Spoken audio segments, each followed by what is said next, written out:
free internet يخو applicationonni tola hojjetan osoo nuti mobile jenne boonyu zeenun jala dhaabbatee ture kaleessarra egalee hamma tokko ni ture jechuudha. Assalaamu alaykum warahmatullahi wabarakatuh. Ashama harka fuune jirra jirtu isinin jecha hordoftoonni kabajamoo applicationonni kun baay'een isaanii dhadhaabbatanii jiran ammaa fi mee applicationii ammaan tana hojjetu tokko isiniif qabadde dhufeera. Inninis amma ani guyyaa kana anu hin arganne shabakaadha ma ni hojjeta akka inni hojjetu laallee waliin fakkeenyaaf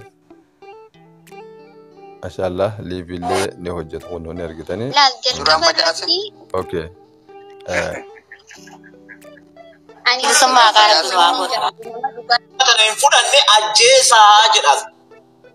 Okay. Liiviidha. Liivii akka hojjetu singalsiisedha. Akkasumatti illee social mediaonni nuti qabnu guututti akka ajaa'ibaatti amma hojjeta.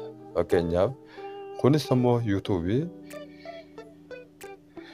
Kunis YouTube akka hojjechaa jiru argitanii asumaan hordoftoonni kabajamoo warri subscribe godhin channel kana maatii taasisan jechaadha. Channel lammaffaan illee qaba. Warri ammoo dhuftanii channel lammaffaan illee irratti tuqaa isin jechaadha. Mi'aasin keessaa baanee application kun akkamitti argama eessatti akka argamu waliin haa ilaallu. Application hogguu dhuftan bakkiin itti maxxansu yeroo hundaa'u gadaa oroo jiru qajuu kana asitti maxxansa isiniif ajjalaa argachuu fi dandeessanii hogguun viidiyoo tana xumurratti asiin isiniif baasa. Telegram channel jala dhuftan application kanarra gadhootanii application kanarratti hogguu bakka kana gadhootan kallattiinaan isiniif bu'aa waan ta'eef update gootanii anammoo gabbuu qadheen jira install ta'etu tana dhooytanii install godhootan fakkeenyaaf ani amma install godhate jira asiyyoon fin dhufee koodii biraatti na jijjiiruun hojii sodaadhee kunoo kana ni argitan. Fakkeenyaaf application kana amma duraas gadhiiseen ture itti hojjettanii turte waan ta'eef inni kun ammoo gara gubbaa kana bakka tana godhootan 20v24 kana ta'uu qaba. Haa duratti kana miti waan ta'eef kana hogguu inni ta'e irraa deebitanii mee dhaamsinee hoggulaalloo koodii eessaa itti finna yookaan jiru.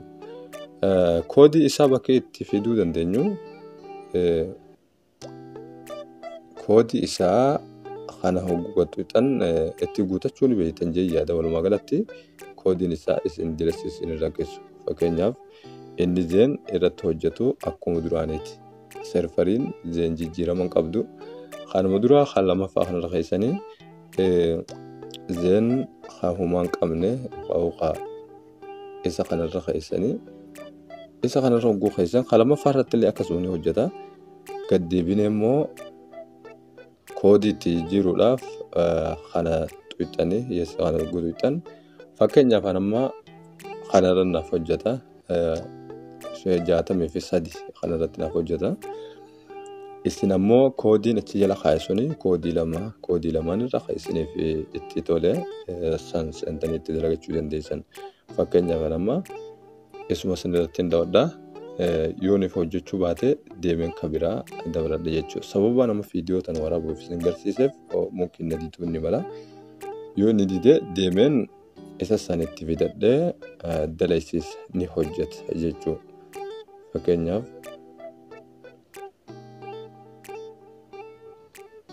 hojjetee jira kunoo akkuma agartan hordoftoonni yaa hojjetee jira mee achitti deebinee Telegram tugguu deebinee koodiin kun yoonii fi koodii amma koodii lamaan kanatti naqatan koodii lamaan kanatti naqatan yoo isin didee koodiin isaa hedduudha waan ta'eef koodii kana keessaa maraxanii itti naqachuu dandeessanii hordoftoonni kabajamoo viidiyoo biraatiin hamma walitti deebinutti viidiyoo tonogguu isin keessa like godhuu hin dadhabinaa isin jechaadha.